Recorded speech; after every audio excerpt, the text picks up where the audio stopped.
Welcome to the Banker Lamp. Please enjoy the video. You start by confirming prerequisites and taking immediate action. Make sure you have 20 to 35 gigabytes free.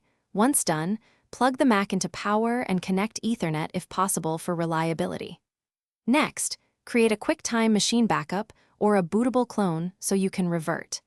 Now reboot into Mac OS recovery using Command-R or Option-Command-R as needed. This puts you into the environment to diagnose installation failures and prevents data loss while you proceed.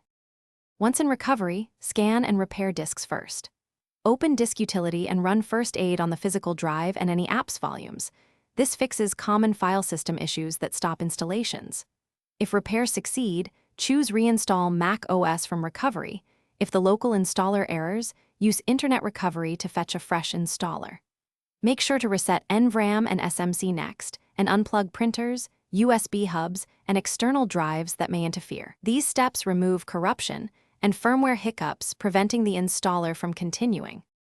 To finish, attempt a clean reinstall or apply a bootable USB installer made with Create-Install Media. This bypasses corrupted recovery partitions. During installation, watch the installer log in console for explicit error codes and quarantine messages so you know exactly why it stalled. If errors persist and you have a verified backup, erase the drive and perform a clean install to restore a working system. One key troubleshooting tip: if problems continue, note the installer log text and contact Apple support or visit an Apple store with that log for targeted help. Thanks for watching. If this was helpful, leave a like and consider subscribing. See you next time.